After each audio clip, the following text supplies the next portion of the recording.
Hello and welcome to the SC Playbook podcast, proudly brought to you by Pat and George from Morgan's Choice SCW. I'm your host, Tim Williams. We're back for NRL Supercoach Round 7 and a few chirpy blokes on the panel after a good week. But I'll tell you what, we're a little bit decimated this week. Easter Monday, the public holidays, thrown us out a little bit, pushes all the content back a week. So if I'm a little bit delirious during this podcast, straight out of the Bloke in a Bar potty, which is live now as well. That was a 3-4 hour slog, whatever it was. So straight back into it, but Supercoach sleeps for nobody. Adam DeRusi, late scratching, crook. Matty the Waterboy, prioritised the Bloke potty. Fair play. Spy, I've still got you, mate. Mate, I'm the kind of bloke you need in Supercoach if you're building a side, because I just turn up and I get through my work. The X Factors, that's something extra, but you just need blokes playing at the end of the day, and we're a bit short on that front maybe this week, so we'll get into it a little bit. But yeah, good weekend though. Pretty reasonable score again. I think the team's building. I think you went not too bad yourself, mate, even with poor old Garrick getting hit early. 12.57 for the Mighty Stallions, so we're up into 14,000th overall, so making some nice little moves there, been a little gradual, but getting there. So that was without Joe Tapney, birth of his kid, so congrats to Taps and family, but a blow for the Stallions, mind you. Had to play Stefano, which was not the end of the world, 37 odd, so not too bad, but Taps would have been very nice. His wife could have had the baby on Tuesday. Could have been more thoughtful towards us super coaches, us Taps owners. Ruben Garrick in there as well. That was a blow, a really big blow at his price, but you know what? That happens in Supercoach, mate.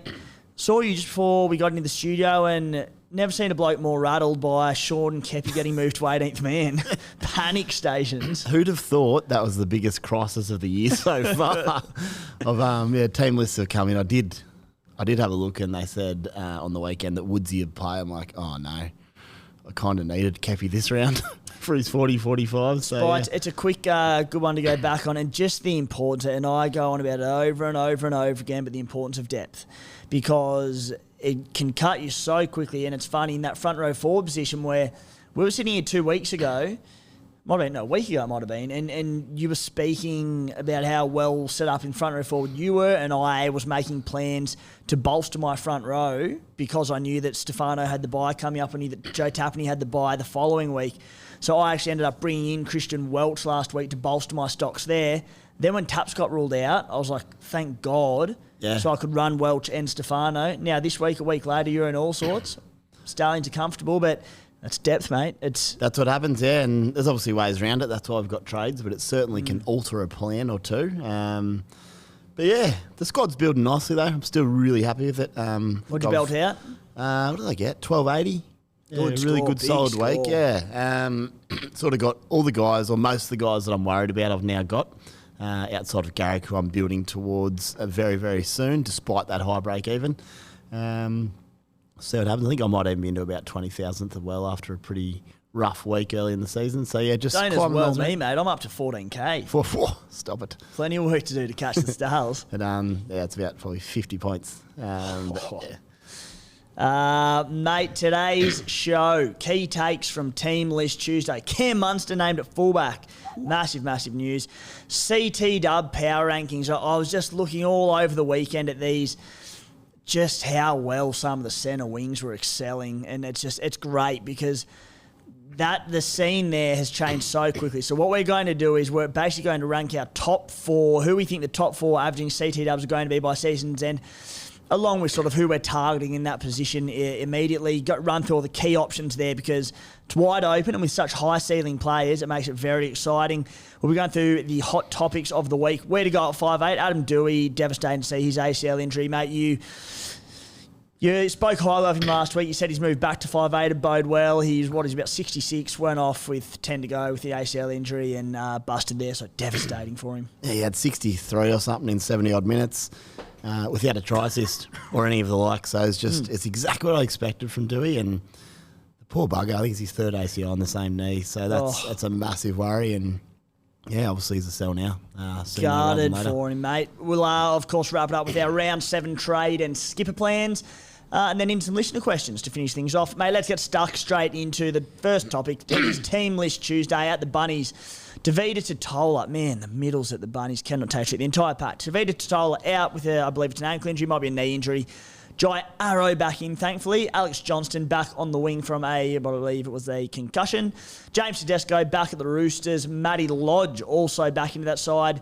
Josh Schuster named on the extended bench. I come back from a quad injury. Look, if he's fit, he'll play. So I think he'll probably come back. We'll know by what, Friday or Thursday night? I think there's every chance he comes back into the side for that one. Ruben Garrick is out, mate. As we said, a bit of a killer blow for Garrick owners, but concussions, HIAs, they happen in Supercoach. It's going to happen this year. I dodged the KP one early in the season. I've now got the Garrick one now. Yeah, and one note on that, it's the kind of game Garrick could have gone early in a game later in the season where he's on track for 180.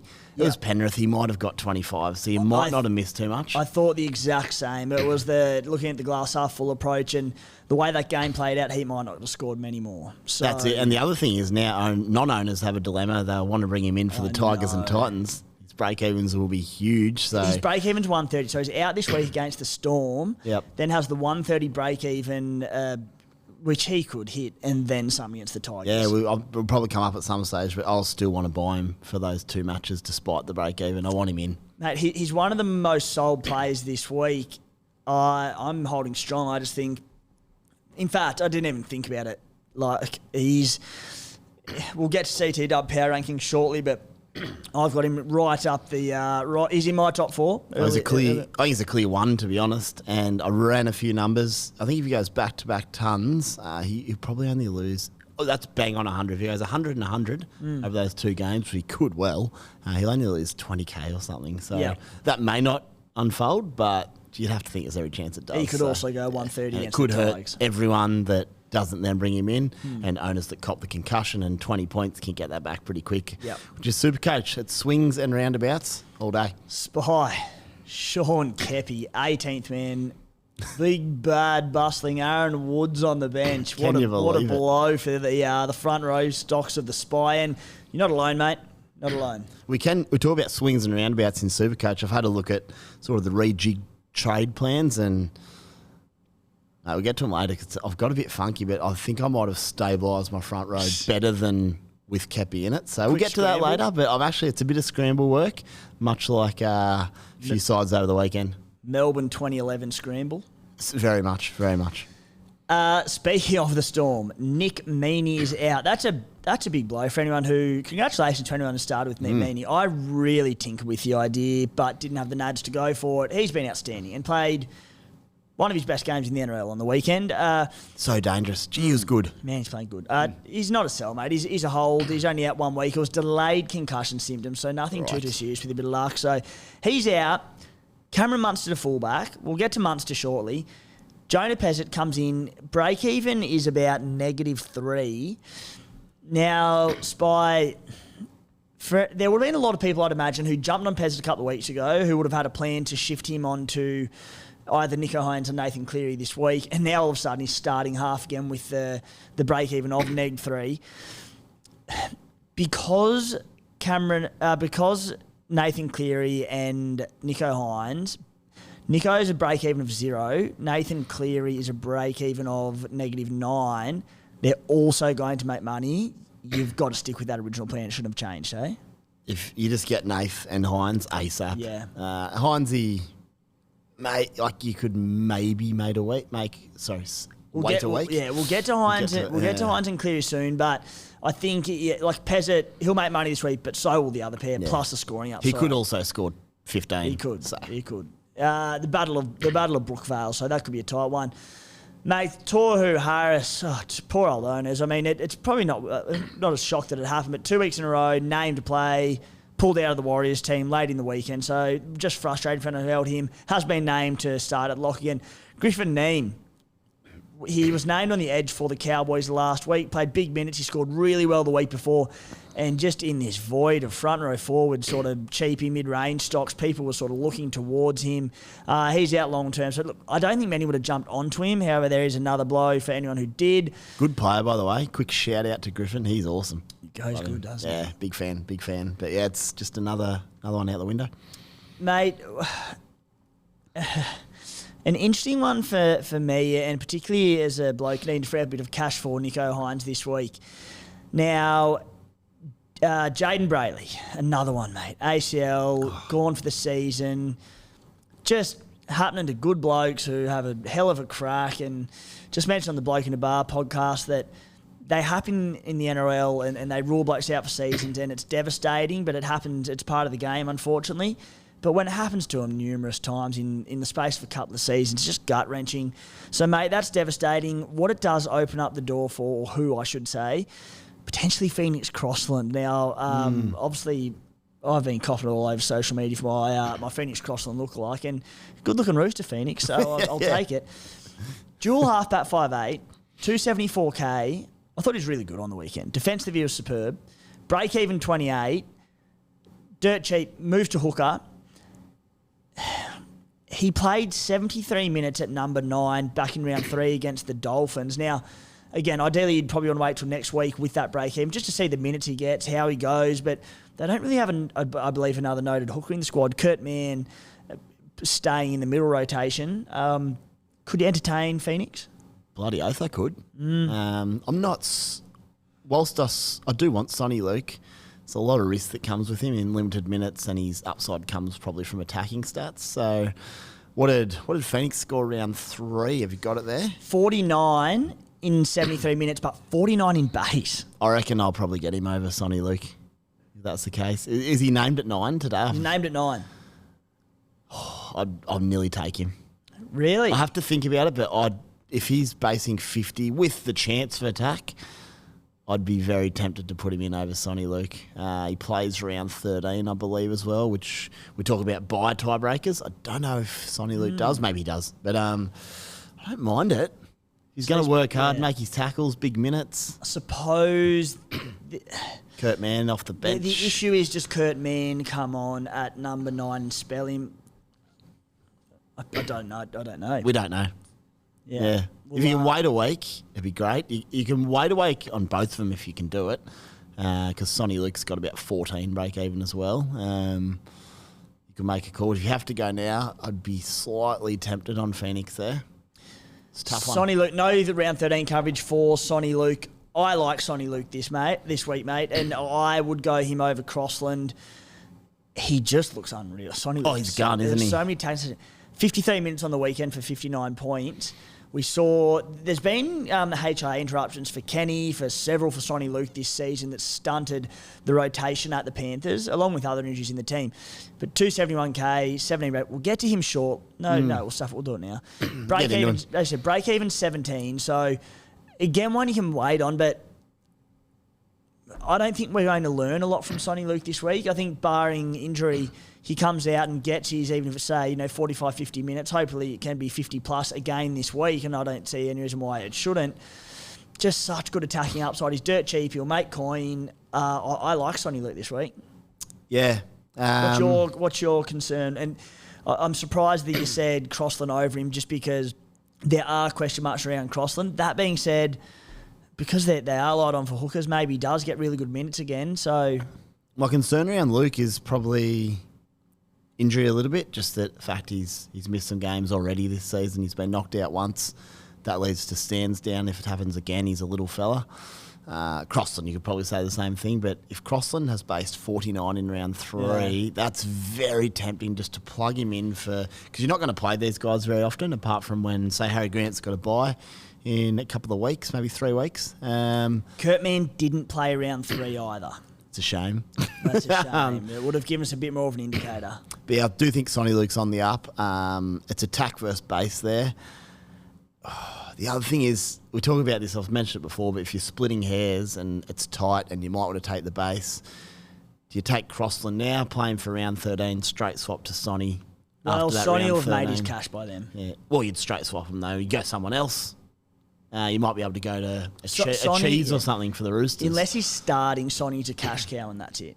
Yeah. In my eyes. So I think I'd probably rather take a Phoenix potentially, who make money up to round 13, play that first buy, and then flip him to someone like a cheese, who's probably going to pay the other buys. Yeah, we'll do some digging. This is a classic Wednesday night situation. I'm going to need some time to think about this one. As I said, this week, like by the time lockout ended, the bloke potty had started, and I'm sitting there scrambling, looking at scores and trying to look at price changes and do it all up. Had an hour gap between that finishing and then TLT coming out, so I'm scrambling again. And this is an on the run. It's been extravaganza. I mean, that being said, I spent the entirety of my Monday, my public holiday, pre-writing my squad breakdown, so the head's around it all. Don't you worry about that. It's just Liam Martin, Luke Garner named on the extended bench for the Panthers. Mate, any threat to Zach Hosking's 80-minute role? Oh, there's a threat. I don't think it will happen. He's too damn good. Excellent combination with Cleary. I think one of them will end up on the left edge there. Sorensen back to the bench. Liam Martin. Or unless they play in middle, but yeah, I think Martin left edge, and then Garner probably misses out, or biggest risk is him coming on to spell Hosking for 20, which would be a pain in the ass. That's the concern. But I think if you bought Hosking, it was last week. So owners just hold tight while we see what happens, and he's obviously a player in your 17s in the interim. Yeah. While we see what pans out. Yeah, I think we'll see Scotty Sorensen go back to the bench when Liam Martin does start again. So he'll go into that middle rotation, which he's done for a long time now. As you said, that I think Hosking keeps 80 because he's just been terrific. He's so good. He's very good. Whoa. The only 30s, as I said, Luke Garner, particularly Jamin Salmon, he's been solid enough. They're winning games, so a bit harsh if he gets dropped. But the only thing, whether it be Salmon or if it was Luke Garner, said maybe adding 20 minutes into it. But if that starts happening, he's playing 60 minutes, well, then we flip him for an out-and-out gun in once he peaks in price. Exactly. So it's not a panic situation at all, really. Mate, Kieran Foran back for the Gold Coast Titans. Good news for Dave Fifita and Alofiano Khan Pereira on the left edge, just because Foz opens him up so much. Oh, he's just too good. Goes to the line nice and square. Thank you very much. I don't know if it's on today, but just quietly, Fifita on the weekend. This is probably his best game in first grade from a standpoint of just working hard, tough carries with smart carries. He sort of timed his moments. I thought he was outstanding. And he was a B's DICK from a try assist, another try assist. He couldn't buy one, and he scored 80. So 52 in base on the weekend, which is unheard of for Dave, who we're questioning this season just his output. And we were saying, he's a bit reliant on attacking stats to be that elite gun. It's been the opposite this season. All he's doing is getting his base in 46 per game. There's more attack, as you said, like that when he picked up from dummy half, you thought he was going to walk over. He hesitated. He should have jammed it. Yeah. That would have been that would have been a ton for him, and he's just struggled to see him leaving the side this season. Lock him in. Moving down towards the lucky last. Now, Braden Burns replacing Josh Adokar, who's out long term. The significance there is Drale Skelton, who's been good in New South Wales Cup this season. Would have been bottom dollar. People hoping he would come into that spot, but it has been Braden Burns' name there. So a bit of a bugger from the cheapy watch, but so be it. Mate, SC Playbook subscriber package. Talk to me. What is it? Talk to you. Additional website articles on the website each and every week. Numerous extra articles on it. Access to our WhatsApp group, absolutely popping off. I've been doing the listener question and answer through the Spotify, Apple podcast channels of SC Playbook of a Thursday afternoon the last few weeks. Exclusive subscribe questions. And, mate, we just, through all the different threads on that WhatsApp chat, we talk to the subscribers, all the contributors jump on there. We put our last-minute trade moves, all our plans, all our skippers, anything that chops and changes over the weekend, which happens all the time, mate. Even just general thoughts. Yeah. Something happens on the weekend, we've got a thought on it, and I might have a little premonition on something. I say, this is happening, guys, I might do it. We have a bit of a chat about things. Also, to all the subscribers at the moment, they're absolutely into me. I haven't sent any drunk WhatsApp texts for at least a month. I apologise. It's coming, don't you worry. Highlight of the group. Don't you worry. I sort of, after a big Saturday night, I can get on there and send a voice message or two, and we get around it. We have a bit of fun amongst the Supercoach. It's the best. So also access to our $1,000 unlimited group winner at the end of the season. To do that, jump onto the menu on site at scplaybook.com.au and find the subscribe tab there if you would like to support the site. Spiders get stuck into our CT dub, our centre wing power rankings, wide open. I'm going to go through a few of the essentially the main contenders very quickly. Ruben Garrick looked like he's an absolute star. Early HIA on the weekend, played a handful of minutes, set to drop a stack of cash, missing this week. Jacob Kiraz, after a blistering start of the season, still going great, but come back to the pack a little bit, 50-odd on the weekend. Brian Toto, Val Holmes, the proven guns of the position, they went big on the weekend. Greg Marju, 2 games, back-to-back, ton, and then 90-odd, just on fire. Yeah. Job security issues around him, but, as long as he's in that team, that bloke is scoring well. Campbell Graham, my pod of the week last week. Wish I bought him. But regardless, he went 143 or 145 or something. Killing it this season. Base stat beast. Lockie Miller at the Knights is just in everything, mate. He's averaging 80-odd. Jermaine Asako. Jermaine Asako's averaging, I think, 83. And just even when the Dolphins go poorly, like he turned up the other week in a side that got pumped by the Dragons. Joey Manu's starting to leak big cash, huge break even, and he's going to be right for picking in a couple of weeks. Yep. We can't have all of them, and it's great for Supercoach because I think if we had this question at the start of the season, there would have been a relatively clear top 4 to 5. You could go any different avenue here, and I might not have even rattled them all off, mate. We'll go one for one. Who's top of your order? And when I say power rankings, essentially, what are the 4 that you're aiming for as quick as possible? Yeah, looking forward. There's probably a couple of points here. One is, I think you can probably reassess all of this post-Origin, the centres. At the moment, I think it's not a bad idea just to get in the guys moving forward, and my rankings will reflect this, who are going to be super useful through to like round 18 or whatever it is post-Origin. Then if you want to bring some of the other guys we'll mention back in, you can do it from there. But my number 1... Just quickly on Campbell Graham as well, how quickly things change in Supercoach. Yeah, he looks a great buy, but when we're talking about that Origin period, and we will really ramp up that Origin period and the buy period chat, basically from now through to the end of the buy period, because we are really getting to that point. So we'll get some content up on site. Spy, that buy planning chat, that's got your name written all over it in coming weeks, mate. I've got to do some work around it this year, so whatever I think, I'll put on paper. So you say that as if you don't put time into it every other year, mate. Josh Addo-Carr out long term, which opens up a wing spot for the Blues. So Campbell Graham with his form, every chance. So we'll go through them and, we'd be critical of them because they all have such upside. Yeah, what do you got? All right, number 1, easily, Ruben Garrick for me. He's a try scorer, left wing, Manly, good run of games coming up, proven goal kicker, work rate. He ticks it all, really. He's a gun. I've done the same, actually, mate. I've gone with Garrick, and that's why I wouldn't even consider selling him this week. Extremely unlikely to be caught into the Origin camp with the depth the Blues have in the back line, so safe and available extra number there. We certainly want Tommy Turbo playing and being fit because it's great, means great things for Garrick, but he's shown that, to be fair, they've got KO weeks there, so there's no guarantee that he does go to fullback if Tommy Turbo goes down. But when he does go to fullback, he's awesome as well. So I've gone Garrick. Who have you got at number 2? 2, dead set. It's like trying to pick my favourite band's favourite song because from 2 to 7, I could have them all in one line. Yeah. I'll just do it in the order I've written it down. This could be a little bit biased because I love him, but I've got Mr. Kiraz at 2 at the moment, the big fella. Reasons being work rate more than anything. The game on Friday was one of them games. You'll get it sometimes with wingers. It happened with Marju as well on the Sunday game, but the opposition can make decent meters at times and then the kick returns don't happen because they're just bombing to a corner, tackling them.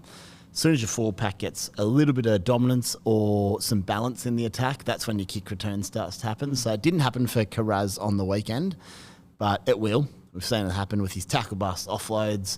He's only scored 3 tries this year and he's averaging about 80. So I just love him. Maybe the Bulldogs get a little bit shut down on that right edge as the year goes on. Maybe not, but at this stage, I love him. He's outstanding. Yeah, I have gone Kiraz as well, but my number 3, who I'll mention very shortly, the more I look at it, I think maybe I've probably got the wrong order and I could nearly go to number 3 in place. Anyway, regardless, the top 4 will be aiming for, it doesn't matter. So that's it. Kiraz, you mentioned all the positives. The only negatives are, and I said, let's be critical because it's hard to knock most of these blokes, and we know the upside of them, but it's just the doggies. They've been great this year. How many tries has he got? Don't get me wrong, but if they do have games like the week with the Bunnies, where they had genuine excuses with 5-day turnaround, impact of injuries, so look, I do think they can keep up and be resilient throughout the year, but if there are games where they struggle for points or they're beaten well off the park, maybe just limits the attacking upside. And look, you could say the same about Manly, but I think Manly's issue at the moment is their defence.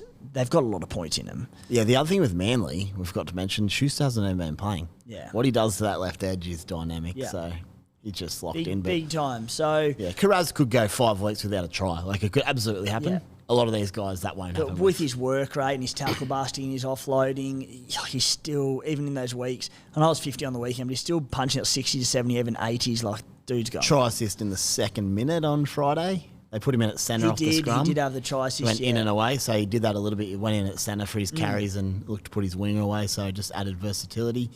He's awesome. I missed like the first 4 minutes of the game en route to thy pub, and I remember seeing the try up on the board, and I was like, oh shit, don't be Kiraz, don't be Kiraz, don't be Kiraz. Got my phone out, got the app up, and it was Avarillo. I think. Like, sweet. And I was like, oh god, I'm like, you know, same edge, certainly could be, but probably not. And it was. And it was. Mate, who you got number 3? Which one do I say first? They're both from the same team. Spoiler alert. Greg Marju at 3. Something that I really noticed, I hadn't watched them super closely, but how good they're hitting the edges this year, just via, obviously, Hastings in the middle there. He goes to the line in a similar way that Foran does. He just squares them up and creates space. And the next boy on my list, we'll get to him in a minute. So who was... obviously, Ponga's due back next week, which, as a non-Marju owner, terrifies me, but also... very fragile, Cameron Munster at the moment. So I just, I wouldn't. My issue with Marju, and I might sound like a salty non-owner, is I don't really want to go on about it too much, but I honestly do believe job security is massive. I know how good he is with ball in the hand. Mate, they were pumping through that edge on the weekend. Like, the defensive issues are loud and clear. So when I'm comparing him to some of these names that are about to pop up, I'm just like, long-term, will he be there the whole season? Dom Young ain't going anywhere. Heimel Hunt they seem to love. So while Marju's a clear pick at the moment, I do think he's a few misreads away from going back. There's always some risk. Who were there? Was a lot of it on Marju on the weekend, though? It was inside him, a lot of the stuff happening, wasn't it? Mate, there was some not great ones. Couple, I didn't watch all that closely, but yeah. Obviously, Phoenix Crossan was in the halves there. Tyson Gamble. So Hastings plays right edge, Marju on the left, but you still think no matter, even if Tyson Gamble coming in on the left, that it won't matter too much. Doesn't matter at all. Hastings just plays that middle first receiver role, hits him out the back. It comes off Miller more than anything. They were finding Miller in space, who has that cut ball to Marju.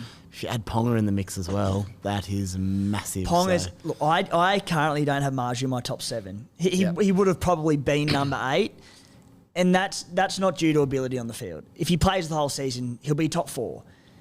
If he plays the whole season and Kalen Ponga comes back and plays the whole season on the left edge, he could be number 1. Yeah. So, mate, I'm absolutely not ruling out the idea of bringing him into my team. I just think there is uncertainty around KP, uncertainty around Marju, uncertainty around the Knights.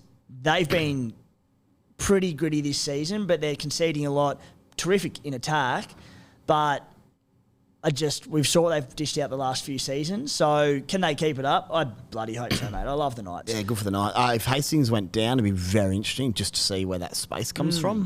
But at the moment, he's healthy. Ponga's coming back. So obviously, it's based on what we're seeing at the moment. He's another victim of who they played. The Warriors were making some very good metres up the field, and Marju only ever really got bombs caught for 2-metre carries. So he didn't get his kick returns and tackle busts as a result. I was going to say, is that just going to be the game plan going forward? Do not let this bloke kick return because of how much a beast he is. In saying that, the other wing's Dom Young, so... Yeah, and also he'd catch them, then have a carry on the third tackle anyway. He came to the right centre for a carry at run point. Yeah. Oh, this is awesome. He's sitting on the left wing.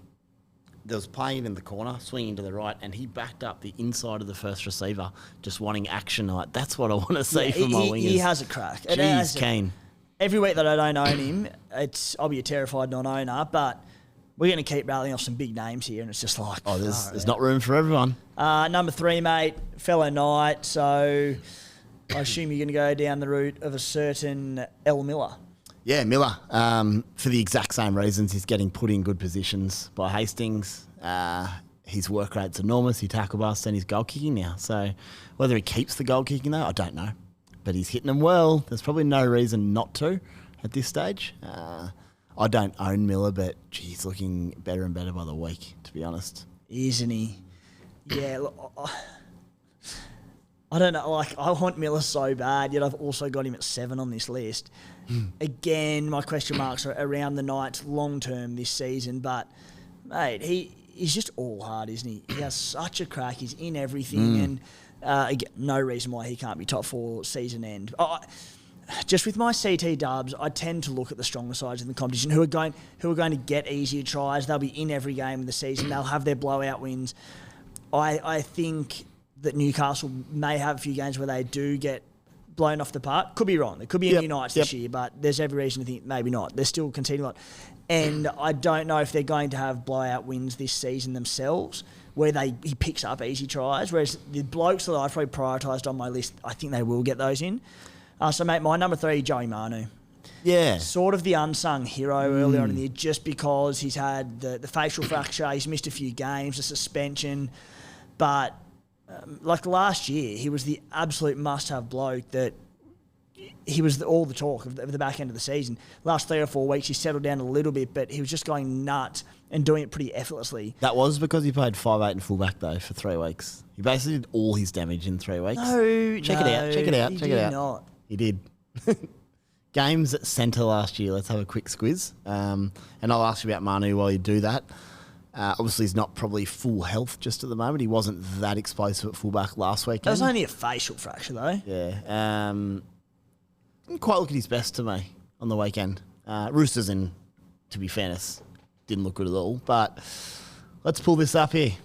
So last season, he had Where's his big scores? He had a ton in round 20 against Manly. Had the 191 at 5'8". 5'8". Oh, shivers. Prior to that, all at centre, 97, 85, 65, 130 at fullback before that. Ton earlier in the season at 4. He started well, actually. I didn't realise that. So round 4, 5 and 7 last season, all tons at centre. Mate, So you could also say he had 1 ton at centre in the last 18 weeks of the year. Yeah. Look. I'm not saying he's poor. Yeah. I'm just saying I buy him because I want to see him at 6 or 1 where he just destroys everyone. Well, that's where he's going to play when Teddy rests over Origin. Yeah, probably coming in then, isn't he? Yeah, I just think with his work rate, with his again sides that are going to have big wins. The Roosters going to have big wins this season, and he could just chew up some easy points. You know what probably the go is? With his price dropping so much at the moment and on the way down, that's where you get your 5th centre. Lock him in heading into Origin. Have him as your 5th centre. You don't even have to play him in tougher matchups if he's wearing the 3 or the 4 jersey. Don't play him. As soon as he goes to 1 or 6. Spare me. This is assuming you've got 4 guns and Manu. Yeah. So, like, even his first 3 rounds this season, scores of 71, 31, 49. The 2 games at centre to start the year, base 37, 35, outstanding. Just like bugger all attacking stats. 37 base at fullback. I'm with you. That was just... Roosters were played out of that game. It was in the rain, Thursday night against Melbourne. They were too strong. As I said, it's a hot field. So 144 break even, price at 716K. After the Sharkies game this week goes Dragons, Warriors, battling Cowboys. Yeah, I like Joey Manu. I'll probably just bring him in for Tommy during Origin, to be fair. Because Tommy's not going to back up during Origin, just at fullback. Yeah. And then maybe bring Turbo back after that. But yeah, I certainly want him. And any time he's wearing the 1 or 6, you got to get him in. So it's probably safer just have him ready so you don't have to make trades. But in fairness, I've also got him here sitting at 5. Yeah. Sounds like I'm bagging him. Just saying. Who's your 4, mate? My 4... I've done it. So Marju and Miller, 3 and 4. Marju and Miller. Yep. So I've got Val Holmes at 4. Yep. And it's based off the fact that the Cows are going like bustards. They're not using Val real well, and he's still been terrific, mate. Like very, very few low score. next to no low scores in him this season. Crossed over for that late try on the weekend against the Dolphins. But He looked awesome. he has his lowest score this season is 47. That was his only score under 60 this season. A few attacking stats, but by his standard, not really. Like, he's basing 31 per game and goal kicking. If the Cows, look, They'll get better. they'll get, if nothing else, they'll get better. They don't have to make the 8, but they'll get better. And I just think that at some point they've got to start using him more efficiently. And look, he's averaging 66 and scratching the I surface. do agree. So I own Val, so I may be a little bit biased in this rankings because my plan is simply to hold him through the Origin, sell him off if required over the Origin period, and then basically want to reassess my top 4 centres post-Origin and figure out who I want in. Val's right there, absolutely. Yeah, and the one thing about Val for that Origin period, because the Cows are struggling and he's playing centre, he'll back up. Like barring injury. They need to win, yeah. Barring injury, they'll need to win. And the fact that he's at centre, like I do think he'll back up most weeks in that period. So I've got Manu, Val, both on the list of do they make the top 4 here? And they're both very, very close. No arguments there. I'll give you my next one. So I've just got a line of 4 blokes in the 5th spot. We've spoken about 2 of them. Yeah. Joey Manu, Valentine Holmes, Alex Johnson. He's a yeah, weapon. he's actually one that I left off my list. That Left was more an edge. oversight than anything. Just got to find when the Bunnies have a good month of footy. I think he might be a plug and play because I know the Bunnies have a couple Gets of late. tough. They have a couple of late buys as well after Origin, so he's tricky to bring in over the other guys who play all the games. So if you can get a month where you look at this and say Alex is about to go on a massive run, let's do it. Plays round 13. He does. Misses round 12. Plays. It's not the best run though. They just seem to have a reasonably tough draw, the Bunnies, this year. It started brutal. And then they had 2 decent weeks. Doggies, Dolphins, although, Dolphins, they just continue to get up. Yeah. And then, after that, they go into games against the Panthers, Broncos at Suncorp, and then Storm at Suncorp, Magic Round. So 3 tough games. So I'm not buying him for those. There's no way. Yeah. So he might be a reluctant scratch, but one you just monitor. At the back end of the season, Bunnies start to fizzle fire some softer. They've got to really, as they should, a better draw from the back end of the year. They do have 2 buys, round 20, round 26. So. It's a pain. But if you've got depth by that stage, you can bring Johnson in and you play him on those weeks. I think that's the aim with Johnson. Someone that can be really beneficial, but you just want to time your run on him. But boy, he can score a try, as we know. Who have you got? I'll give him my other 2. It's a pretty obvious one. Brian Toto is going to be there and abouts. I'm still just not sure how much open ball he's going to get on that right edge. They put 100 on in 2 weeks. I think he might have scored 1 try, which is off a totally unscripted no-look cutout from Crichton from dummy half, which was awesome. But it was just a good bit of heads-up play. So I'm just not sure if their attacking shape leads to a lot of open chances for Toto. He's probably similar to Val in that he's just going to base massive and just do a good job. Can he scratch into that top 4 though? I don't know. He certainly could. I've got him at 5-2, and that's just around issues like he'll play Origin, prime resting candidate because he'll run for 400 metres a game. 400 metres in Origin. 40 carries. Yeah, so like I said, prime resting candidate there. But if you owned him, you're cheering. Oh, absolutely. Yeah. I just don't know if I'd target to bring him in. Probably not with Origin coming up now. Yeah. Again, maybe after if Penrith's sizzling, looks like he's getting a bit of space on the outside edge there, maybe. But and that's the beauty of CTW this season. Like as a Brian Toto owner and a Val Holmes owner, heaps have already sold this season because they weren't going ton. But they're still ticking on really nicely. Now I've got them pretty well in pod range, and people for that reason with Origin probably look to get them in. That's it. So that's handy. I do think I spoke about fullback rotation from a trade point of view as a strategy in years past. There's 2 options this year. You could go a little bit of centre rotation later in the year if you've saved a few trades. If you get to that last month, you can flick them in and out a little bit. Or if you can build the depth and you can have 6 guns, just play them as you need. So, well, it's a question that came in a little later in the episode, Spy, that I was going to ask you about, and it was around that 5th CT dub gun. It was from Tom saying, Manu bottoming out after this week, 650k, him as a 5th CT dub or need a prop. And what I sort of wanted to highlight there was just, in years gone by, that 5th CT dub gun that you'd play based on matchup, that's probably wasn't something that you'd opt to do until probably after the Origin period where you had the squad value and you'd stuck it in. Generally, you'd look for your bench guns to be probably your halves, definitely fullback, and more often than not a hooker. But this year with all these guns, CT dubs, maybe you go the fifth gun CT dub early and Don't mind it. You play them all most weeks, but like maybe someone like maybe a weekend like this where you own a Miller or Marju and it's against Penrith. Maybe that's where I could just sit them this week. I don't mind Gold thing to do early on in the season, but certainly viable.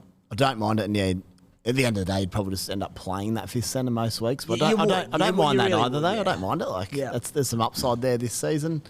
I'm not against that. And then anyone else on that list, Spy or not? Just Tungo on the left centre position for Penrith. He's on fire. Finally getting him clean ball. Yeah. He's a run first centre. Any Taruva owners know that. He just wants to get in that space, then he'll look to finish or kick or do what he needs to do. But the way Penrith are starting to look, I think he could be a massive play sooner rather than later. Won't play Origin.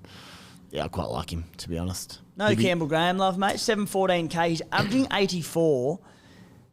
Top scores this season of 145, 80, 91, 110. Two scores of 41 and 34. The Bunnies have had a tough draw early on. The biggest thing for me, though, with him is, for the first time in as long as I can remember, their dominant edge at the moment is the right side of the field, and they're killing it. There's definitely love for him. It's worth noting he scored all 3 tries on the right wing on Friday Arvo because he shifted out due to the Thompson injury. Thompson named this week, I forgot to mention in TLT. Yeah, so I think at centre, whilst I could definitely have him in that top 4 to 6, yeah, I'll monitor him. I just think in the centres, I prefer to take wingers where I can, but I don't mind him as a shout. For me, I prefer wingers who with open pastures in front of them to get those easy 2 or 3 tries a week. Will that come? Will teams start to maybe jam a little bit more on Campbell Graham on that right edge and open it up for Thompson on the right? Hopefully. That's my only sort of knock on Campbell. But yeah, he's bloody good, big base. Yeah, I'd be happy to own him, put it like that. Guys, for anyone lucky enough to be tying the knot at the moment, you're probably panicking about the cost of the wedding and the honeymoon. I know the guru is shitting himself. Reduce the stress by having a yarn to Paddy and George from Mortgage Choice SCW. The boys can help you get a quick loan without any built-in hidden fees or penalties for paying off the loan early. They'll get you the best rate possible and you'll have the money within 24 hours. It's a super easy process. Only needs a message to make it happen.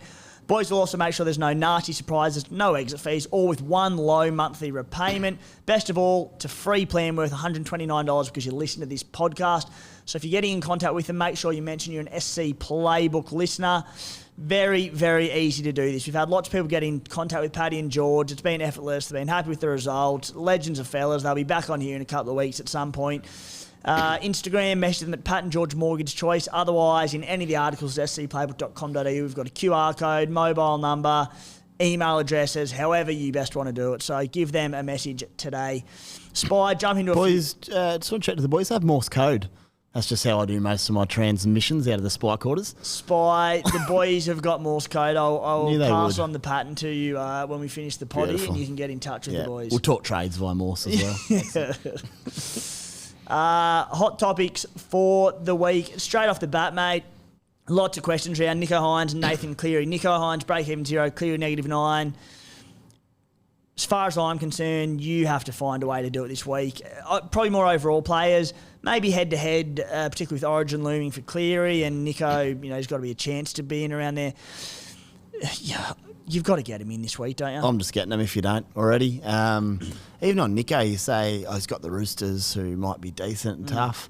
Melbourne put, 28 or something on him last week in the wet. Nicho's break-even 0. If he scores 120 again this weekend, which he very well could, he'll be over $1 million. Just get him in now, save you the heartache, get them both in, and then decide which one you want to captain. That's the only bad part about owning them both. I didn't own him the last 2 weeks. It was horrifying watching him. I can't put myself through that again, Spy. And, with that break-even, I just don't think it makes sense to not. Like, even if there's a scenario, which I've got one this weekend, you may have to not do a trade and cop an auto emergency or something in your front row or whatever it may be, I'd still be getting Nicho. Just take an AE auto emergency of 20 or something if you need to. I just think you get him in. Pretty simple, really. Do what you need to do. Then regarding Nathan Cleary, remarkably, and I understand the play, the big break even, the slow start of the season for Penrith, yada, yada, yada. People doubted him, mate. He's just gone back-to-back 124, 158. Absolute replica to last year. I think one round later. Yeah. Just he's back. Penrith look phenomenal. Don't ever doubt him. Yep. Don't overthink that one. Sonny Luke, we've spoken about. I think he's a great buy. You don't mind him, but you've got your reservations at the moment. Cody Walker, third most popular.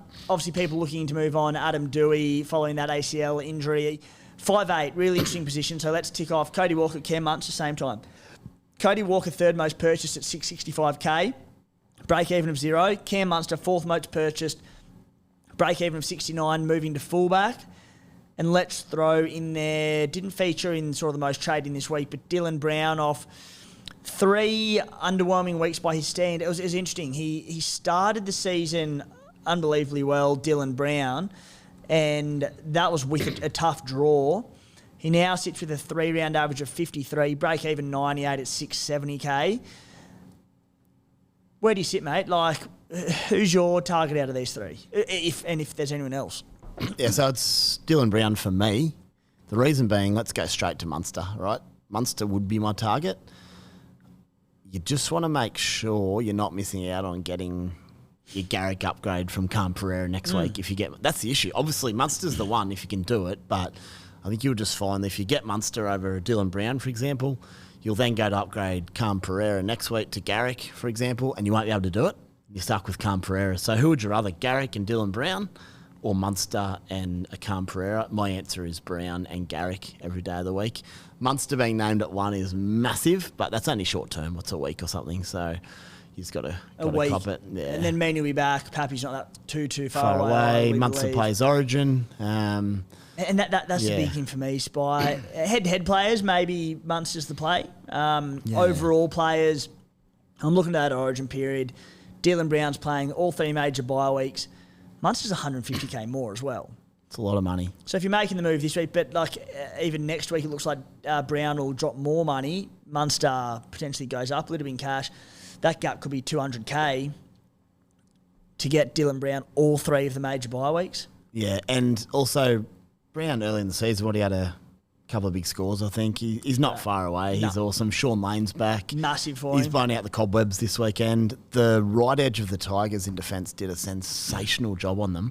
It was Dewey and Nathan, both now hurt, but they're outstanding defensively.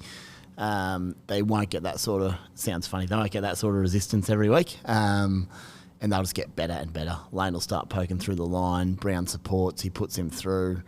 I'm massive on Brown, and even above Cody, who had his moments, but they torched a doggy side who were decimated and had 1 or 2 in the bin, was it? I can't even remember, but they put most of their points on over a short period when they're against 12 men. Fair play to them for doing it, but Cody's about to run into, after this weekend, Penrith, Brisbane and Melbourne back-to-back. All away from home. Yeah, and it's not for me. If you own him, sweet, ride it for a little bit. But possibly Penrith. Yeah. But I'm Brown over Cody by quite a margin. Yeah, I agree with you, mate. I just think there was good luck to anyone who got on Cody a week or 2 ago. Definitely. At the value, but now these 665k, I just think break even 0. He's going to go up again, but into that tough run of games, doesn't play around 12. I don't know. We've seen Cody do it before, and he might just make us look silly. He absolutely could. And it wouldn't shock me at all if in a few weeks ago he just keeps keeping on. Yeah. But I just prefer Brown's base is enormous, and he's got the attacking upside, by coverage, good draw. I think he just ticks all the boxes for me, Brownie. The other option at 5'8" is, and I'll have a look at this, but you can play Katoa or Schuster this week if you need to. If you've got them on the bench behind Dewey, you don't have to sell Dewey immediately if you need to fix up some problem areas. I might not be at this stage. I've got to work out a final trade, but or we'll get to mine later. I'm keeping this little secret up my sleeve, but you don't just have to sell Dewey immediately, or you can look at other options and bring Brown in even next week, potentially even cheaper. But yeah, a few things going on there. Yep. Tommy Gilbert, 7th most traded in. This one surprised me a little bit. Now, people are obviously looking for that front row forward, probably a little bit more than a mid-ranger by this point. Look, he's 573 Ks, averaging 66, 28 break even. What dual front row forward, second row, very handy, especially if you've got, say, Joe Tapney there. What are your thoughts on Tommy? I wasn't massive on him to be honest when I looked at his stats, but he's got that front row tag, doesn't he? Where we need players. It's not too expensive. He will make money. His break-even's pretty low, coming off a ton. If I just have a quick look here at his scores, though. The previous 2 weeks, he scored a pair of 45s. 70 and 80 the weeks before that are good. One of those included a try. He had a try and a try assist on the weekend. I'm not overly convinced on him. I'd rather that extra 70k for Tarpany or 100k for like Tino or someone like that. I think if you own him, sweet, roll on for now. But is he going to keep scoring and setting him up every couple of weeks? I don't know if he will. 3 scores under 50 this season and a stack of attacking stats for a middle forward. He's ticking along well. He might go all right, but I do not think he's a front row forward keeper. I do not think the attacking stats will keep up. And I would just be willing to pay the extra for Joe Tapani. Definitely. Pay the absolute extra for Payne Haas. Tino Fasua Malawi. Tohu Harris is back this week. They're keepers in that position. Yeah.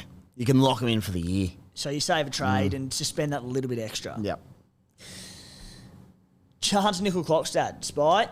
Big rap on him last week. I know a very happy Clem Cassidy jumped on board. Now up to 459k. I think he even tonned on the weekend. Neg 22 break even. Good shout. Firstly, is it too late for Chance? Yeah, gee, it's a shame I couldn't fit him in last week because we just had the standards were stacked. I had no one really to move him to, but he looks good. Clementine did mention she's going to buy me 1,000 beers, and I've screenshotted that. So looking forward to that. I don't know if it's too late. I'm a lot more reluctant to buy him at 460. But no, I think he's a reasonable buy. There's still more money to come. Yeah, I think if you look at his scores, what we got here? If you take out his HIA game, he scored 70, 48, 74, 92. That's huge. He looks fit and healthy. Warriors are playing some attacking footy. His ball playing was as good as I've ever seen on the weekend. He'd had a little double pump to forward. It's beautiful. I didn't think he had that in his game. So one of the nicest blokes in the NRL to boot, Chance. Such a legend. Well, here's my question for you, which might help people with their decisions and yourself. What do you see him averaging this season? Okay. What do we got here? Probably 55, 60. Very solid. Based on that, without doing the proper maths, might hit 600k, maybe makes... Pay the first buy, cash him in after that. Maybe another 150k profit. I quite like him. I just think we probably all have bigger problems to deal with than flipping Chans in. But if you can do it and you got a trade there and you want to go across from, a Warbrick or someone or, why not? But yeah, it's a bit of a slight luxury potentially. I agree. I think it's a luxury trade. Not for me, but if your team's humming, you don't have any other issues, sure, why not? Bolster it. Go for it. Oh, this one's sweet. This one's real sweet. Jared Croker, 280k. I think he's 5th or 6th most traded in or something. 40-odd on the weekend for the Raids. Goal kicking is the big factor here, isn't it? Because if he wasn't goal kicking, not a chance. But what do you reckon? Looking for a cheapy CT dub? If you need a cheapy CT dub, he's okay. Well, the thing is, and we'll get to him shortly, but Khan Pereira, Alamotti, Warbrick, all peaking. You could go up, but people need to free cash for other trades, namely Cleary and Nicho. If he can free up 100, 150k... I was going to say I'm not super high on him. However, who else is available around that price for a downgrade that's playing and goal kicking? Probably not many. In that case, if it's purely because you're downgrading someone, sure. Does he hold his spot long term? I don't know. It depends how he plays. Does he have the attack in him of previous years? Probably not. But if he makes his tackles, few carries, kicks some goals... he would be okay for you. You won't be playing him anyway, will you? It's more of a downgrade, and he can make some money. Really. Make some money. So there's probably worse options. But back to your question, what do I think he'll average? Probably about 40. Yeah, don't expect miracles, but so Alam, I think first and foremost, if you can give it a week, give it a week. And look, Alamotti's a 64 break even. Warbrick 48, Khan Pereira 5. So.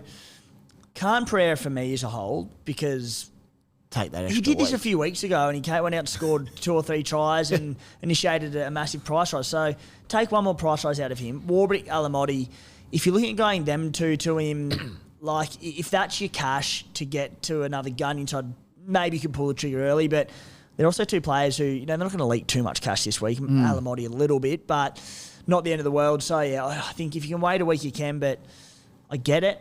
I get it. Anyway, Latrell Mitchell, 11th most traded in 13 break even.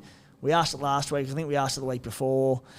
We saw the value in going to him rather than Walsh last weekend, and Walsh went well in a losing team, but Latrell 150 odd, 145. Walsh to him this week? I wouldn't.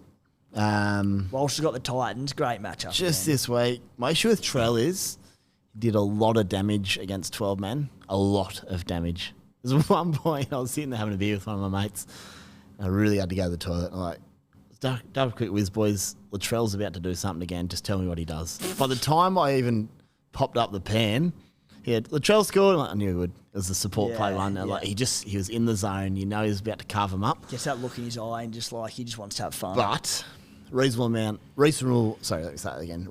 opponent this weekend potentially. Then he goes into, we've spoken about South, Penrith, Brisbane, Melbourne. How's he going to go? Probably pretty well, but it's not like he's going into a soft draw and he's found his mojo. South, Origin looming. Yet to fully click. Again, even on the weekend, they were good for periods of the game. They put him away in those short periods, but I'm far from convinced at the moment. I no doubt they'll build towards an excellent side back end of the year, but with that run, Origin, I'm not super keen. Maybe I even had a look at a turbo to Latrell, just given Turbo's a little bit hampered at the moment, but the weeks Latrell got his tough runs, Turbo has Tigers and Titans, so you can't be doing that either. Imagine not owning Turbo against the Tigers in 2 weeks. You have to own him. Third most sold, Tommy Turbo, break even 80. I am with you with Latrell, and look, let's be fair with Reece Walsh. He hasn't given us any reason to sell him yet. He just keeps getting 85 plus or a ton, so just roll with it. Unlikely to have, I think Caleb Pong was the fullback for the Maroons. If fit, I think AJ Brimson, if fit, and he should be barring new injury when he comes back, is probably number 2. Walsh won't be far off, but I think he's probably available through the Origin period. So he just not doing anything wrong, and the pack are rolling forward. He's having 94. I know, and he could have had more on the weekend. And has the Titans this week, so he gave up a try on the weekend. He was already over the line. He offloaded. Yeah, I don't know. I'm with you. I'm going to stick strong with Walshy at this point till he gives me a reason not to. Tommy Turbo, I'm sticking strong with him, mate. He had back spasms against Penrith. He was never going to do anything. Everyone scored shit against Penrith. Yeah. And he still popped up and scored a try with half a back. Yeah.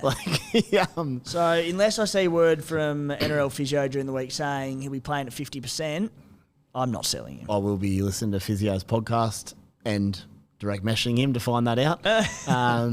I'm sure he can't wait for that. Oh, he'll be waiting by the phone, I imagine. But who they got? They got Melbourne. You could go, if they said maybe he's got back spasms carrying into the Melbourne game, you could maybe sit him this week. But still, you just play him. If we get word later this week that it'll reduce his impact or restrict him a bit, maybe, but... But even then, you bring in someone who's averaging 60, you just play him. That's your classic short-term versus long-term scenario. You look this week and Tommy might not score well, but let's just wait 2 weeks when he's going mad again and that back settles, all going well. He could go bang, bang. Here's another short-term versus long-term scenario for you. Jermaine Hopgood, the most sold player this week. First game off the bench, 48 points in 52 minutes. Mate, probably an unpopular opinion. At mid 500k, I'm tempted to just hold. I think he's a gun. I think he's probably one injury from playing bigger minutes. Firstly, 52 minutes, 48 points, hardly bad. Very limited output in terms of his work rate was there, but there were no attacking stats, which he's that good, he's going to get them. He offloads a lot. Just that number through the Origin period for those all 3 major bye weeks, I just think he'll be gold. I'm holding him as well. Yeah. I understand the sell, firstly. Yeah, I get it. But his minutes could increase as well. He came off with 7 or 8 to go. Maybe he was a little bit tired. He worked pretty hard. Other weeks he could get to 60 minutes. As I said, if there's a HIA, he could play any number of minutes. He had 1 offload on the weekend. We've spoken about before, Tigers are pretty strong through the middle defensively. They did a reasonable job on Para's offloads. They should play pretty well in general. Wouldn't be shocked any week to see him start and Matto go to the bench and play 55 straight, which he's done in the past. which would be great because then if there are HIs in the game, he'll have already played his 25 odd, so can get big minutes. It's a bit of a gut feel thing. I just think he's a gun. And I think, as you said, the attacking stats will come at different stages, and he's going to have offloads 3 or 4 a game at times, not just the one. So if your worst case is copping to 45, 50 with upside of 80 plus at that price, plays all the buys. Through that origin period, Jimmy Bolo, he'll be out. RCG, he'll be floating about the New South Wales camp potentially. Ryan Matterson potentially. Sean Lane, if he comes back well from injury. So if he's your only downgrade to get a gun, sure, I get it. If he's your ticket to Cleary or Hynes, go for it. Yeah, whatever. Don't hesitate, but yeah, I'm pretty happily holding on at this stage, unless he drops off face the earth. Yeah. Probably, mate, time to go Stefano to Kamanu on the bye this week, break even 50. Done a decent job, but yeah, I think time to go. Time to go. The only thing would be, he obviously won't have the bye after this weekend. Welch, Tarpany, these guys will coming up. Who's your coverage at front row? We've asked the question. Well, funny you say that. Yeah. When I say time to go, I think I'm holding him for next week to cover Joe Tarpany on the bye. He could be. He's only worth 4.14. You could still hold him on the bench just to get you up to Origin through those buys for some of those fellas. Or through Origin. Because Welch and the Storm have a bye in about 3 weeks too. So to be honest, I'll probably hold him through to there. Yeah, so at this stage I'll just hold him. Yeah, but he's not... Yeah, he looked pretty good in the second stint yesterday. He's not offloading at the moment. He will score some tries here and there, but he's a pretty reluctant play in 17s. He is. I've got him there as a backup one to help me when those boys are on the bye and just plug him in. And he's capable of a try and an 80 plus any given week. He is. Yeah. Alamotic, Warbrick, they've peaked. They can go if you need to. Cam Pereira, we're holding for at least 1 more week, probably 1 more week. Obviously a very reluctant play if you need to, but break even to 5. There's more money to be made there. Ruben Garrick, we've spoken about him. Guys, each round of the season we'll be producing an exclusive SC Playbook market of our own through betr. Extremely excited. We've got access to integrating official NRL Fantasy markets this week for our SC Playbook betr multi. Last week, who was it? Latrell, which we had Latrell into Cody Walker. Latrell 50 plus points. Cody Walker any time try. Got 325, 350 it might have been. Got home. This week, work around Brian To'o. Sorry to keep hammering this one, but to have a field day on Greg Marju there. We've gone. Brian To'o to score a double into Nathan Cleary 65 plus official NRL fantasy points at $5.50. To follow along, you can find the link to the market in any of our articles at scplaybook.com.au or in our YouTube description. By going through those channels, it'll let betr know that we sent you, so that'll be much appreciated if you're linking up. Important to remember that you win some, but you lose more. For free and confidential support, call 1-800-858-858 or visit gamblinghelponline.org.au. Spy, let's get into our round 7 trades and skippers. Mate, you've been spruiking this trade plan all episode. Hit us with your best. Been spruiking this trade plan I might not even do, but... I'd be unlike you to backflip on your trades, that'd be weird, mate. Wouldn't it? Luckily the week's 7 days. So this is my issue, right? I was meant to play Keppie at front row. Plan all along, that's why I brought him in. He's bloody man dropped. To partner who? Welch?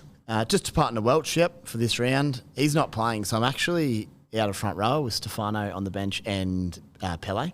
Bugger. So... Ooh, Keppie this, Keppie that. I've got Keppie. Big Keps. He's let me down. Tried to give him some confidence. And I mean, first things first, he's 18th man, so he could come in still, but he might not. Like they play Friday, so we'll know that. Yeah. In short, I was going to go Dewey to Dylan Brown, just straight trade, make it easy. In order to do that, I'm going to go Reid Meaney down to Sonny Luke or Crossland. I like Meaney. I think you do a job. I have to downgrade one more person in order to get Garrick in a few weeks. I think Marnie's that bloke. He's going well. So he's a reluctant sell for me. He's a reluctant sell. So I'll have a look. 340-20s this season. Gee, you can hit him well. Punching him. Yeah, so at this stage, here's my downgrade to open up value. What it does allow me to do, I can hit the trade button on Dewey, flip Schuster from second row to 5'8", which will give me Dewey and Isaiah Katoa. Sorry, Schuster and Isaiah Katoa. Play one of them this week. It was Keppie or one of those, so it doesn't matter all that much. They've probably got the upside in fairness. But it means I can flip Keppie down to back row and go Dewey straight to Tarpany, which is pretty handy. I could also do Haas, but I'm just being a bit stubborn on Haas. He scored, 79 on the weekend, and he absolutely murdered them with 5 offloads, 6 tackle busts. I still think Tarpany's going to be better than him or right around that mark. Nothing more terrifying than Payne Haas chasing a game. I know. He goes so hard and just pops offloads. He was good. So hopefully they get back to leading so he can just control things through the middle. 40 minutes. Yeah, but that allows me to get Tarpany at a much reduced rate, who I think will do a similar job. I've still got Stefano there anyway to cover Tarpany in a week or two, so that's fine.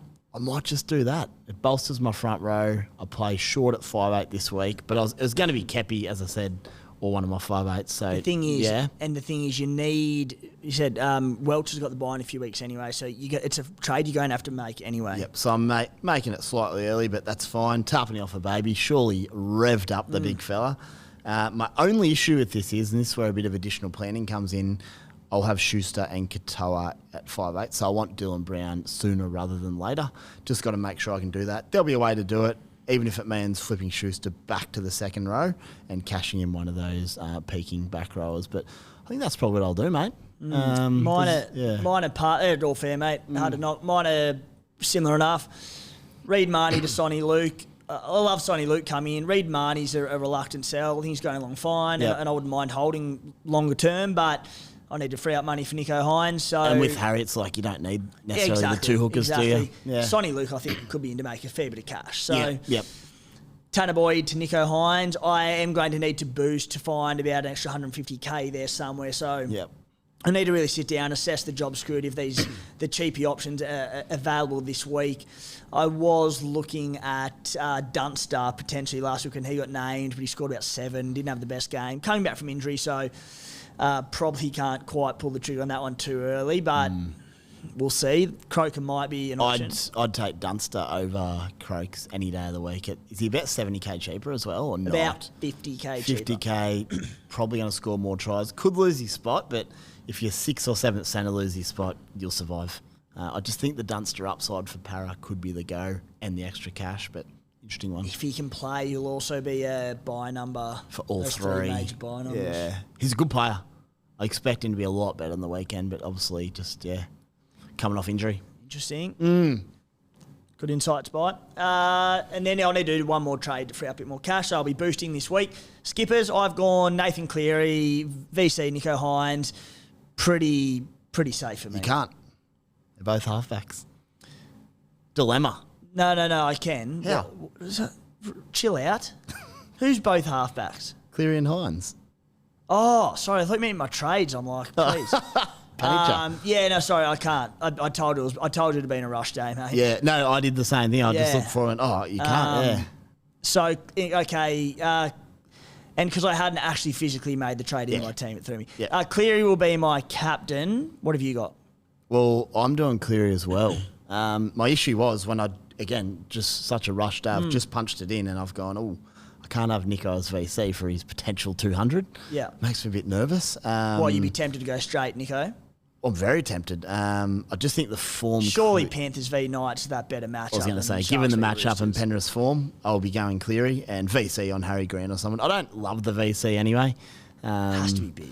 Yeah, it has to be very big. Cleary, when he got his 125 the other week, I didn't VC that. It was actually, I think when I decided to do it, it was about that. He updated quite similar. I didn't loop it, and it ended up being big time in my favour. Yeah, that's nice. But I think that's where we're at. But it is a shame. I like it though. It's good for Supercoach that you can't just VC the pair of them into the C. You got to make that decision each week. I think it's really opened up the game. It's a good thing. But Cleary this week for sure for me. I'll probably just VC Tommy Turbo, to be honest. I know it's Melbourne, but 4 Pines Park. If they do turn one, I think Manly are every chance in this game, and it's Tommy Turbo. Like, your VC needs to go massive to do it. Yeah, for him to do it this week, he'd need to go 140 past. Like, who can do that? Tom Troy. He's your best chance, yeah. Or Garrick or someone, but yeah. That's where I'm at. Garrick's out. He is too. It's absolute chaos coming off a long weekend. Dewey gone, Garrick gone, Tapping will probably have another baby this week gone. Spy, quick few questions and we'll wrap it up, mate. Question from Mike Roki. There's no bias towards Mike Roki. I like the man, but just knows how to ask a good question. When do we start to cast an eye at around 13? Should we look at people like Gutho over Latrell? Do you hold people like Hopgood for the extra number? Now, we've touched on it throughout the episode, but pretty well now, mate. What, have we got 4 or 5 weeks till the first bye, round 12. So 13, so we got around, it's still about 6 weeks. It's not that far away. It's getting there very quickly. My answer is that's where someone like Hopgood could be a handy hold. Do you go someone like Gutho over Latrell this far out? Probably not. I don't think you do it for the elite players. No. It's more for those cheaper guys or the mid-rangers that can do a job for you. I still think you want the best players as much as possible up to Origin. If it was 2 weeks out, different story. But, yeah, I think if you're wanting Latrell or one of the gun fullbacks, I'm not bringing Gutho in yet in front of those guys. Yeah, so round 13. So they were, about 5-6 weeks. So there's time, but I've just spoken about holding Hopgood based around the buys. So, and we just spoke about Dunster around potentially the buys. So certainly cast an eye to it now. I think in 2 weeks' time we get real serious. Yeah, and then it's top 13 this year. Yeah. So we just got to, that's where I've got to have a good look into it. It's all new this year and you don't need to produce 15 players. It's probably handy, but it's probably not worth doing. It's not as desperate. Yeah, you might be able to run slightly less. But yeah, it's something, we've got to have a good look at that. And it's a well-timed question because I'll probably have to punch you out a good article on that in the coming, give me 2 weeks. I'm under the pump at the moment. Spy, I'll let you take this from, mate. Jeff Fletcher, there's a lot of people that had a lot of doomsday seekers. What's the cheat code for extra trades? Seriously, though, what do you do if your season is done? Start buying pods and try to win a round, win that $1,000 cash. Realistically, you probably won't win the round because we hate them, but there's sniper teams around. It does your head in, but it's true. Stock up on buy players and try to win one of those or try and make the worst team ever for a laugh. Just keep plugging, to be honest. You probably think you're out of it. I was about 65,000 3 weeks ago. Back into the top 20 now with about 20 rounds left of the season. The other thing is, even if you've had, like, we're not going to have great years every year, just get as high as you can. Like, reassess your targets. If you wanted top 100... Fight for top 10K or something. Yep. If you wanted top 100 or top 1,000 and it's out of the question, target 5,000. See if you can get there and do yourself proud. What I would do if you're having an absolute shocker, it's a long way out, but if the season goes on and you're starting to... It's just not going your way, then maybe you do a calculated gamble of a... Latrell with CTWs we just rolled out. Yeah, roll some of those out. Go the back end of those players who are sub 5% ownership. Yeah. Go early and Joey Manu, whatever it might be. But don't do silly things. No. Getting guns who are under 27 round season. Yeah, it is so long. There's a long way to go. But don't try to win the week. I think they'll just frustrate the hell out of you. Terrible approach. Yeah, just have a crack. Go from there. Long way to go. Reassess your target is my answer. Yeah, and aim for it. Mate, honestly, it's so early on in the season. 6 rounds in, it can change so quickly. So have faith. Stay strong. Question from Tomo. Thoughts on Ryan Matterson? 3-round average of, I think, it's about 72. Minutes are about the same. Maybe mid-70s. Going good. Three games back. Yeah, he's pretty bloody good, isn't he? Back row only, I imagine. So Back row only. Yeah, I'm sort of not against anyone that wants him. Probably nearly prefer Sean Lane once he gets fit and he'll drop in cash. But yeah, those Para boys, Matto an Origin chance this year or probably not, we're thinking. You never know with Matto. Yeah. Ability-wise, yes. But yeah, you can't knock his... Might be on the outer a bit. You can't knock his work rate from Supercoach circles and minutes at the Eels. So he's very solid buy. He's so reliable. Bit of attacking upside. Just Yep. Question from Grantos. Eisenhuth, a downgrade option. Dual CTW 2RF. Now, this is an interesting one because we just mentioned the lack of genuine options. Now, they've got the buy in 2 weeks. Look, you're not going to play him in your side anyway, but how's the base on the bloke? Bellyache loves him. Now, they're winning games now, but the 2 games they've won, they've also coincided with him coming back. 35 minutes last week against the Bunnies, 35 minutes for 50 points, 39 in base. Last week, 29 minutes, 36 points, 34 in base. Oof. Like, if a back row goes down or whatever comes around and more minutes come in, dual position, 279K. I know it's not perfect, but, like, you can maybe... I'd probably take him over Croaks as a dual position. Looks like his base might be around 35-40 with upside with injuries. I don't mind it. Yeah. So, I mean... I might be looking at him next week. What's his break-even? 1. He make a bit of cash, but yeah. Actually. Worth a little monitor. Spy... What do we got here? You're in this position. You mentioned paying extra for Taffney, but a question from Carts. Upgrading Stefano. Adam Fanua-Blake, Ruben Cotter, Regan Campbell-Gillard, are they viable options to play alongside Christian Welch? This is very relevant to you. They are. Someone like Cotter I don't mind. Coming off injury, as he mentioned, is a slight concern. But I do just think if I'm going to upgrade him, I want to get to a Tarpany, Tino, Haas, these type of fellas. The other guys will do a job. But I think if you're going to do that, you probably... Maybe they form one of your 3 front rowers, potentially. They're all in a similar boat to me as speaking about Tommy Gilbert before. Similar price bracket, go well, but I still love Cotter. But coming back from injury, Origin will creep up. Just can find a soft tissue injury with Cotter, which worries me a little bit. But maybe Cotter's your gamble. I don't know. I still think I don't hate it, but I think you pay it for taps. Just get Tarpany. Get the taps. Yeah. Mate, we might wrap that one up for NRL Supercoach Round 7. Been a big stint from yourself. Yeah, it's talk about chaos coming off the long weekend. Yeah. Keppie getting dropped. Unbelievable scenes. Anzac Day in a couple of weeks is on the Tuesday. Mate, that is going to throw a cat amongst the pigeons in terms of NRL Supercoach content, but we'll get through it. We'll sort it out. Maybe a Anzac Day Schooners podcast or something. Anything could happen. But yeah, it's been good. A bit to unravel as the week goes on, but... On the playbook, I think, and we'll keep it rolling. Good week from the playbook team during the week, so we're coming good. Righto, guys, thanks for tuning in, and good luck this week.